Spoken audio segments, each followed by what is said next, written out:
Good afternoon. Stories like this make me so happy. What do I always tell you about liberals? Fucking idiots. And they never say what next. Like, let's do this, but they never think of the consequences and what happens next. I don't even know how to start this. This is fucking awesome. I say liberals are fucking idiots. And people are like, well, you know, liberals are more educated than conservatives mostly. They're college degrees. College degree means nothing. Look at all these fucking unemployed college graduates with this ridiculous degrees in ridiculous classes. Book learning and common sense and street smarts are three different things. They have no street smarts, they have no common sense. See Dick run.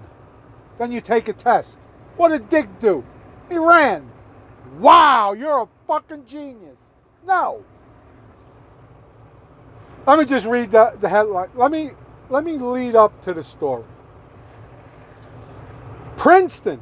Ivy League Princeton. The smart of the smart. Their professors, hundreds of their professors, have been saying Princeton's racist, it's against blacks, blah, blah, blah.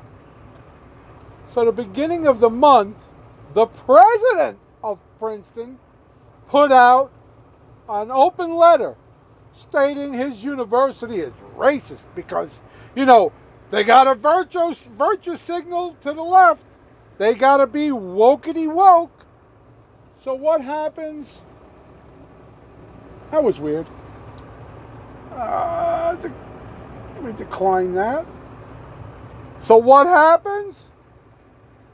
Princeton's cheap, empty virtue signaling may prove very expensive.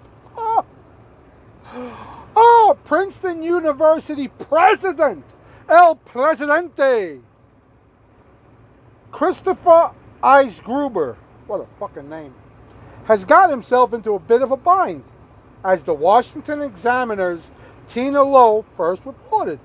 Earlier this month, he released an open letter filled with unsubstantiated claims that he runs an institution imbued with systematic racism. Gruber wrote that, quote, racism and the damage it does to people of color persists at Princeton.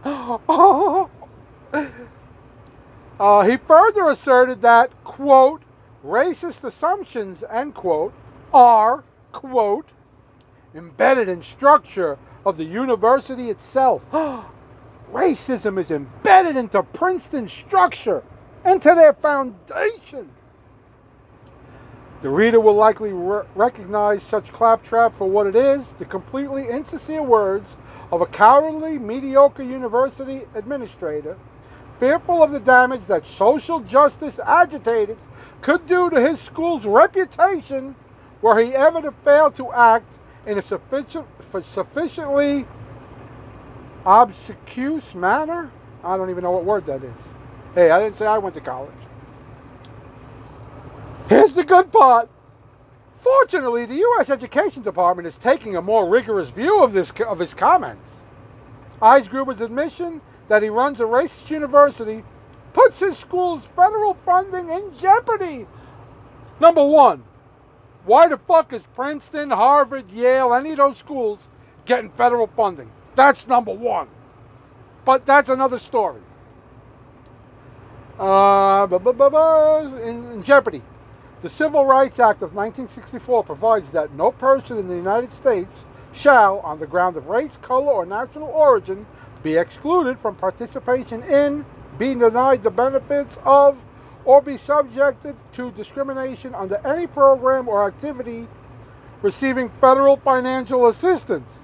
This means that Eisgruber's admission, along with an earlier public statement by hundreds of Princeton faculty that anti-black racism has a visible bearing upon Princeton's campus makeup, constitute open confessions that the university is in violation of civil rights law and should be stripped of its federal funding.